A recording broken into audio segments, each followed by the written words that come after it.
Clara had returned to the country with her daughter. Adrienne brought them to our home. A mother and child with nowhere to go. It's pitiful. We should help them, he'd said. Clara had watched him in silence, a knot of confusion tightening in her stomach. He'd given her a sheepish smile, then slid a divorce agreement across the table. Mia needs to enroll in school, and our house is in the right district. We'll just have a sham divorce. Then Clara and I will get married on paper to get the child registered. Clara looked at the document, then signed her name. Later, he would scream at her, his voice hysterical. Are you playing some kind of sick joke on me? Wasn't it a sham divorce? Are you for real? Clara held up the official decree. The law, however, isn't playing make-believe. When Adrienne first pushed the divorce papers in front of Clara, her fingertips trembled. From the day Clara returned with her daughter, Clara had done nothing but retreat. She had allowed the mother and child to usurp her home, watching them enjoy the privileges that should have been hers alone. And this thin sheet of paper,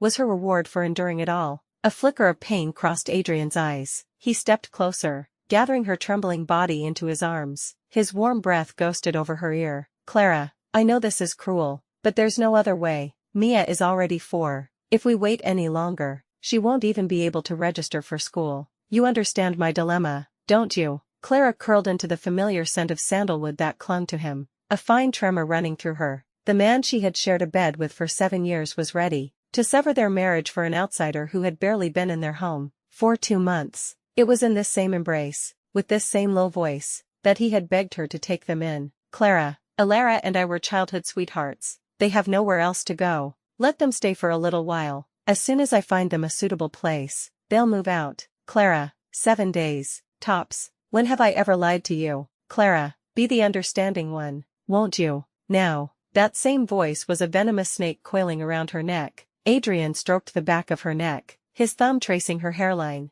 Don't be afraid, the house is still yours. After Clara and I register, we'll just borrow your address to get Mia enrolled. Then we'll undo it. We're only separating on paper. Once Mia finishes elementary school. Clara let out a sudden, soft laugh, cutting him off. The glass window reflected their entwined shadows. She stared into the inky darkness outside. That's 7 or 8 years. By then, I'll be past my childbearing years. I'll take good care of you then, my love, he murmured, twisting a strand of her hair around his finger. In the past, that endearment would have warmed her heart. Now, it sent a chill down her spine. Sensing her shift in mood, Adrienne rushed to explain. Clara and I have known each other since we were kids. I can't just abandon her now that she's in trouble. You've always been so reasonable. Don't overthink this. My heart is only with. He was cut off by a child's high-pitched shout from the doorway. Daddy, I want ice cream. Adrienne's face changed. Clara's lips, however, curved into a smile. In the 2 months since the pair had moved in, Mia had gone from timidly calling him uncle to brazenly shouting daddy. She remembered the first time she'd heard it. She'd dropped her teacup, and Adrienne had knelt amidst the porcelain shards, pleading,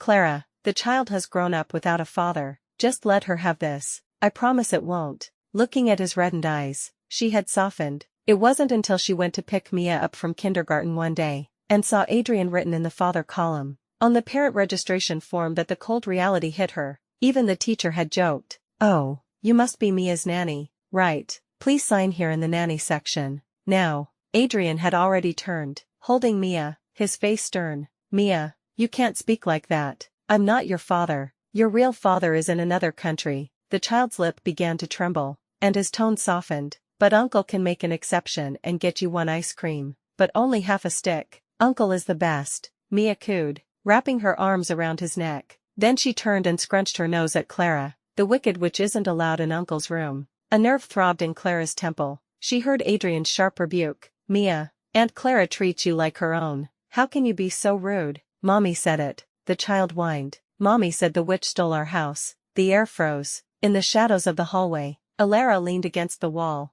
a mocking smile on her lips. Clara gasped for breath, a splitting headache and a wave of nausea rising in her chest. Adrienne rushed to support her, his voice a familiar balm. Don't get upset. Children don't know what they're saying. It was a mantra he repeated endlessly, every time Mia's innocent words stabbed at her. In the past, she would have argued. Now, she was too exhausted to even speak. Adrienne's tall figure disappeared behind the door. From the porch, Clara's smile deepened, a glint of triumph in the twilight. A moment later, their cheerful laughter drifted in. Clara's nails dug into her palms as she heard Adrienne's deliberately lowered voice. Mia, remember, you have to call her Aunt Clara when she's around. Okay. She closed her eyes, took a deep breath of the cool air, and unfolded the divorce agreement. The black print glowed coldly under the lamp. She forced herself to read it, line by line, until her vision blurred. Only then did she retrieve a folded paper from her purse. The lab report from that morning. 10 weeks pregnant. A scan showed a tiny embryo, a heartbeat fluttering like the first bud of spring. This child was the culmination of 7 years of desperate hope. Her struggle with infertility had hung over her like a sword. This was supposed to be the moment she revealed a miracle to the man she loved. She had even imagined his reaction. Would he be speechless with joy, or pull her into a tearful embrace? But fate had chosen this moment to tear away the veil. As the divorce papers and the pregnancy report lay together in her hand, all her beautiful fantasies turned to shards of ice in her heart. She touched her still, flat stomach, and suddenly, this unborn life felt like the most absurd joke of all. So be it. A mocking laugh startled a bird outside the window. Clara stood up to get some air, only to see Mia on her tiptoes, scribbling on their wedding photograph. A jagged green line snaked across her veil, a vicious curse. Clara, still dressed in a simple white dress, stood like a specter at the end of the hall. Seeing Clara, she feigned panic. Mia, stop that. Your Aunt Clara will be angry. Leaning against the doorframe, Clara chuckled softly. Clara was playing the victor, flaunting her prize. Adrienne stood up awkwardly, wiping at the frame, his fingertips stained with a garish green. It's just a child scribbling. It'll wipe right off. Why bother? Clara's gaze lingered on the green stain. To keep the peace, a man needs a little green on his head, doesn't he? Mia, why don't you add some to your dear father? All three of them froze. Adrienne rubbed at the frame with a tissue, muttering helplessly. See, it comes right off. Clara didn't spare them another glance. She grabbed her car keys and plunged into the night. Clara ignored the 3 calls from Adrienne that lit up her dashboard. As she pulled into the underground garage, 3 figures emerged from the building's entrance. Adrienne with one arm around Mia in her pink tutu, and Clara trailing beside them, carrying a cartoon water bottle. The picture of a perfect family outing stung Clara's eyes. Clara. Adrienne snatched his hand from Clara's shoulder as if shocked by electricity. Mia, in his arms, started to cry. He scratched the back of his neck, smiling sheepishly. The little princess was demanding barbecue, and I couldn't reach you. I was hoping we could use your VIP card to book a table.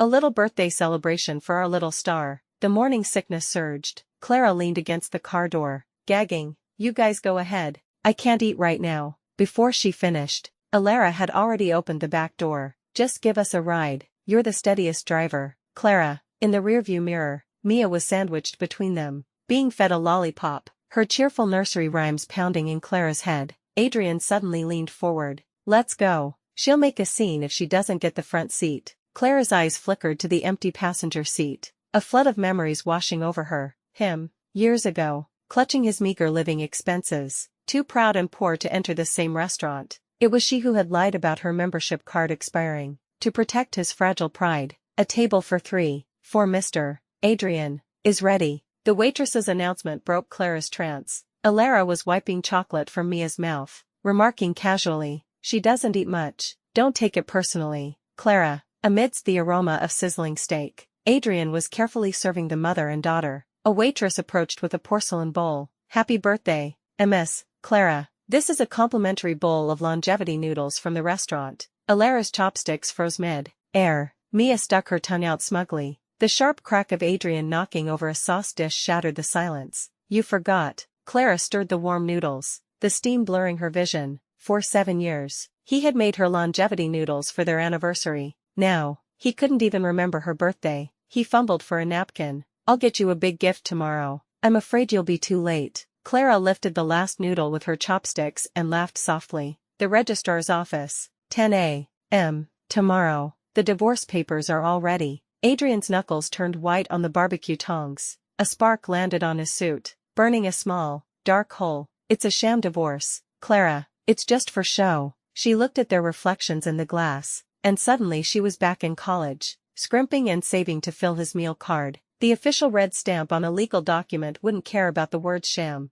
divorce. Just like this bowl of cold noodles, there was no going back. After Adrienne took Mia to the restroom, Clara suddenly lowered her eyes, her long lashes trembling. the very picture of pitiable innocence. Clara watched her, saying nothing. She noticed a new ring on Alara's finger, a perfect match to her own wedding ring, a phoenix design, lifelike and intricate. The problem was, Adrienne had had their rings custom made at an old shop before their wedding. It was hard to believe the shop was still open after 7 years. Adrienne was certainly sentimental. A delivery boy arrived with a birthday cake. Alara's eyes narrowed. Adrienne returned, smiling at Clara. I didn't get you a proper gift, but I ordered a cake. We'll celebrate your birthday properly tomorrow. Clara looked at his earnest expression and wanted to laugh. Adrienne, his eyes shifting with guilt, lit the candles. Mia piped up. Uncle, I want to blow out the candles. I want to make a wish. Mia, don't be naughty, Adrienne said, frowning.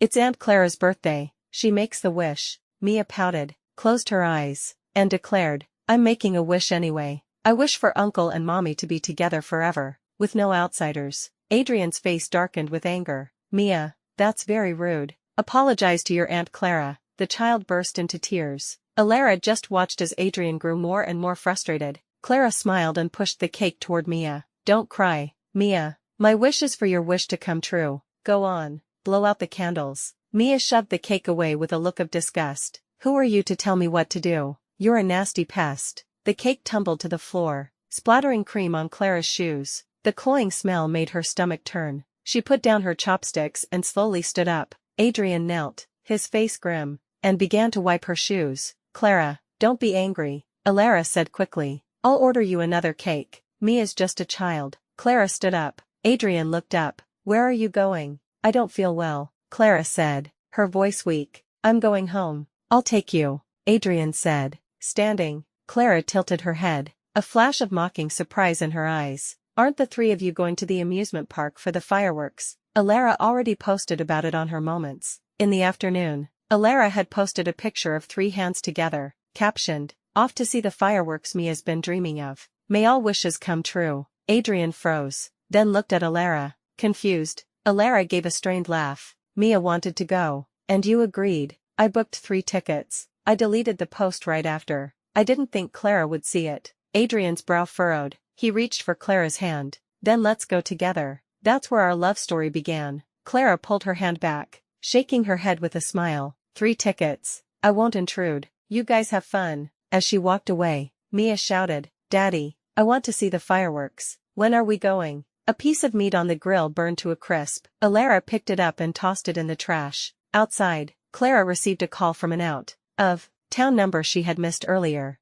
Ms. Clara, the ring your husband ordered from our shop has arrived. We just need you to settle the remaining balance. Do you like the ring? Clara thought of the ring on Alara's hand. Yes, it's beautiful. Just like the one from 7 years ago. We're so glad you like it. Our branch in your city closed down, so your husband flew 1,000 miles to have it custom made here. It's clear how much he loves you. Clara laughed softly. Adrienne had been on a business trip last week, so this was the business he was attending to. She asked for the remaining balance. It was over 20,000. She told them Adrienne would contact them tomorrow, then hung up. After the divorce tomorrow, you can pay your own debts. The fireworks show began in the nearby park. Dazzling colors exploded against the night sky. This was where she had confessed her love to him. He had hesitated for a long time before agreeing. It was under these same fireworks. 7 years ago, this was where their love began. 7 years later, it was where it would end. Love was a racing heartbeat. The end of love, she realized,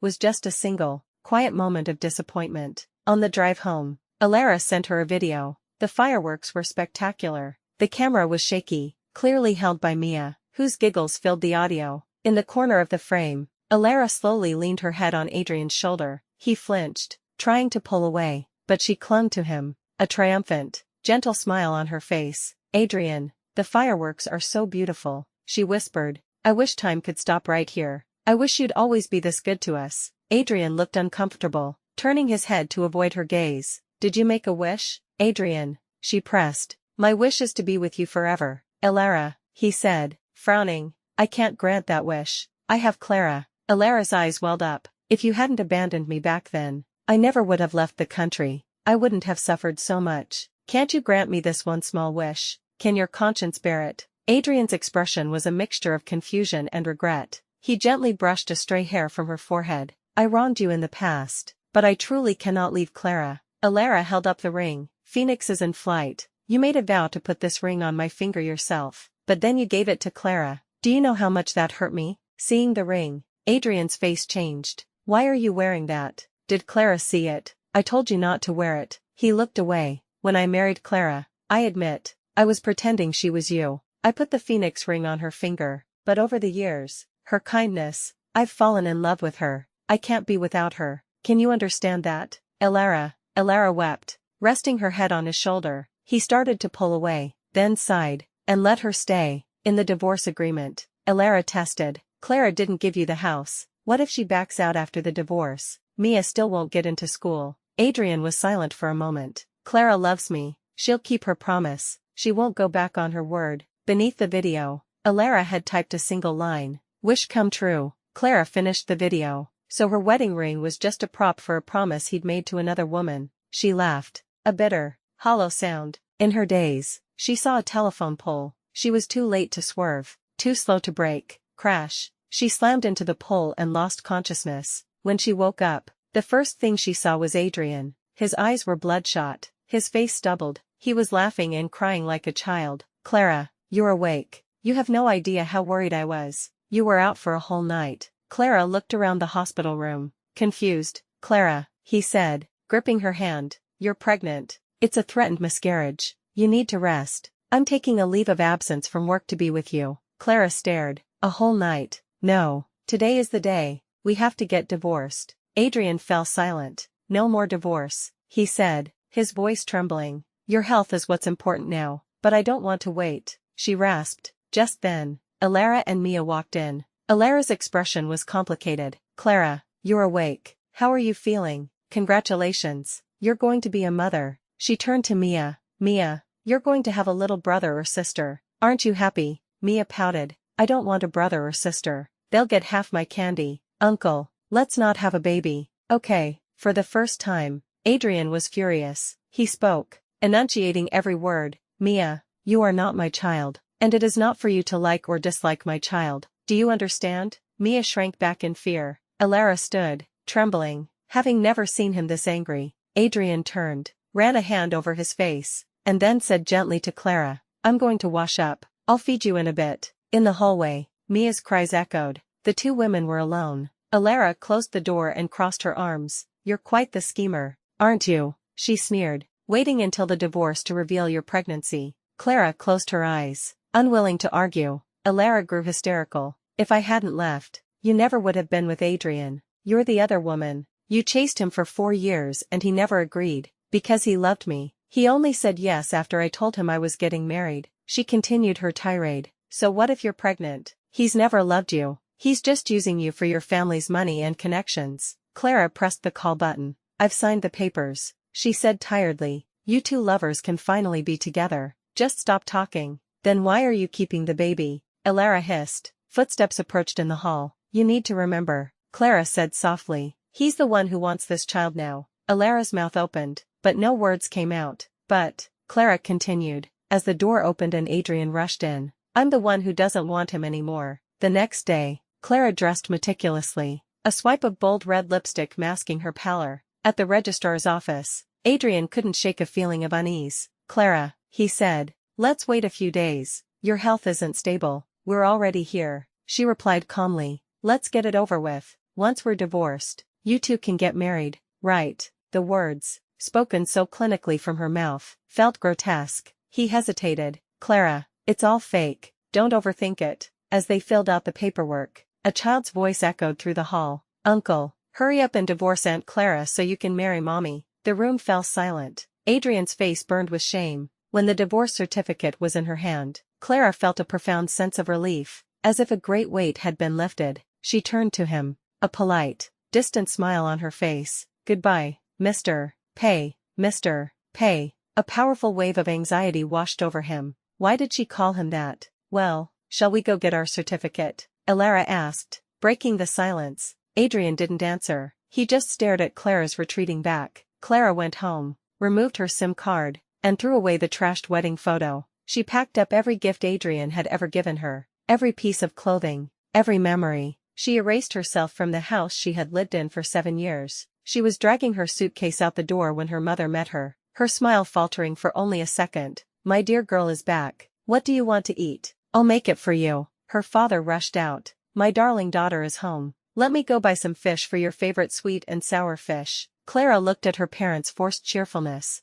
and a wave of shame washed over her. Years ago, her father, a university professor, had warned her about Adrienne. "His eyes are not steady. His heart is not at peace. He is not a good match." She hadn't listened. That evening, she asked her parents, "Can you come with me to the hospital tomorrow?" The doctor's words were grave. "After this procedure, you may need 2 years or more to recover. There is also a possibility you won't be able to conceive again. You need to consider this very carefully." Clara touched her stomach. "My baby," she whispered, her voice both gentle and filled with regret. "It seems we were not fated to be. Any debt owed, let it fall on me." Her mother turned away, wiping her tears. Her father's hand trembled as he signed the consent form. An hour later, Clara was wheeled out, pale as a sheet, but with a look of release in her eyes. As her father pushed her wheelchair down the corridor, they ran into Adrienne, holding Mia, with Clara by his side. "We're never going to that restaurant again," Clara was saying. "Mia got food poisoning. She's been sick all night." Adrienne nodded, looking exhausted. "Clara loves that place. I'll have to tell her not to go, in case it affects the baby's development." He looked up and saw them. His face froze. "Mom, Dad, Clara, what are you doing at the hospital?" "Adrienne," Clara's mother said coldly, "now that you're divorced, that title is no longer appropriate. I am not your mother." Adrienne was speechless. He handed Mia to Clara and rushed towards Clara. "Clara, why are you in a wheelchair?" "Dad," Clara whispered, "I'm tired. Let's go." As they passed him, a nurse hurried by, holding a medical specimen bag containing a small blood clot. "Over 2 months pregnant," the nurse muttered. "Such a shame." The words hit Adrienne like a physical blow. His eyes widened, his mind went blank. He pointed a shaking finger at Clara, his mouth opening and closing, but no sound came out. His gaze fell to the specimen bag, and the crimson stain burned into his vision. Clara stood by, a smirk playing on her lips. "Husband, never mind her. She secretly had an abortion. Who knows if the child was even yours? Maybe it was with some other man." Slap. Adrienne struck her across the face. "Say that again." He trembled, his voice a furious whisper. "You will not insult Clara, you vile woman." He broke away from Clara and ran. He reached the hospital entrance just in time to see Clara's family getting into a car and driving away. "Adrienne, you hit me," Clara shrieked from behind him. "On the first day of our marriage, you hit me." He ignored her, his mind consumed by a single, horrifying thought. He hailed a taxi and raced home. The house was a wreck. He found the shattered wedding photo in the trash. He raced to the bedroom and found the closet empty. He called her phone, but it was disconnected. She had quit her job. She had cancelled her VIP card. She had vanished. A few days later, a haggard man appeared at his door. "I'm Victor," the man said, his voice raw. "I'm Alara's husband, and Mia's father." The story tumbled out. A tale of infidelity, theft, and lies. Clara wasn't a pitiful widow. She was a grifter who had abandoned her husband and run off with all his money. The world tilted on its axis. Adrienne stumbled back, looking at the woman he had sacrificed everything for, and saw a stranger. He had lost Clara for this, for a lie. He learned she was selling the house, her prenuptial property. A flicker of mad hope ignited within him. To complete the sale, she would have to appear in person. He would see her again. He would get to ask her why. He cleaned the house obsessively, buying new clothes for her, new jewelry, trying to recreate the home she had left, as if he could will her back into existence. On the day of the transaction, he saw her. She was with another man, her cousin, he would later learn, but in that moment, a venomous jealousy consumed him. "Is the buyer here?" she asked the agent, her voice cool and distant. "It's Mr. Adrienne," the agent replied. Adrienne stepped forward. "Can I buy the house? As long as the money is there, it doesn't matter who buys it," she said, her tone indifferent. "I assume it's for Mia's school registration." He shook his head. "My marriage to Clara was invalid. She was never divorced from her first husband." Clara just shrugged, unmoved. After the papers were signed, he finally gathered the courage to ask, "Clara, the baby?" "Yes," she said, her eyes meeting his without a flicker of emotion. "It's gone." The words knocked the air from his lungs. "You divorced me for him," he choked out, gesturing wildly at her cousin. "Wasn't it a sham divorce? Why did you do it for real? Were you playing a joke on me?" His frantic shouts echoed in the hall. Clara looked at him. the man she had once loved, and delivered the final blow. Her voice was quiet, but it cut deeper than any shout. Adrienne, she said, the law wasn't playing a joke on you. He begged for a reason. Why, Clara, you loved me so much. How could it all disappear? I don't know, she said, a sad, faint smile on her lips. Maybe it was the moment you brought them home, or the moment Mia called you daddy, or when I realized you were a father to another woman's child, at the kindergarten. It was too many things. I can't remember them all. Every choice you made, Adrienne, was a knife, slowly slicing away at what we had until there was nothing left. She turned and walked away, leaving him in the ruins of the life he had so carelessly destroyed. In the years that followed, Adrienne became a ghost in his own life, haunted by her memory. He heard that Clara and Mia had returned to their village, where they lived in poverty and disgrace. He lived alone in the house he had bought back, keeping it exactly as it was when Clara had lived there, waiting for a miracle that would never come. One day, years later, he saw her on television. She was a lead scientist on a groundbreaking national project, poised, brilliant, and confident. She spoke of overcoming hundreds of technical challenges, of her team's tireless work. When a reporter asked about her personal life, she smiled, a genuine, radiant smile that lit up the screen and broke what was left of Adrienne's heart. In the face of national scientific progress, she said, every ordinary person in this era must strive to contribute. We shouldn't get bogged down in sentimental love affairs. After all, we are part of a great undertaking. Her words were for the world, but he knew they were also for him. She had moved on, not just from him, but to a life of purpose and meaning on a scale he could no longer comprehend. She hadn't been defeated by their failed love. She had transcended it. He looked at her, a star shining brightly in a world he was no longer a part of. And then he looked at his own reflection in the dark screen, a hollow man in an empty house. A flicker of the old ambition stirred within him, a desperate desire to become someone worthy of her memory. Clara, he thought, a silent vow forming in the desolate landscape of his heart. Wait for me. But he knew, even as he thought it, that she wasn't waiting. She was moving forward, a brilliant comet streaking across the sky, while he was just a man on the ground, forever looking up at what he had lost.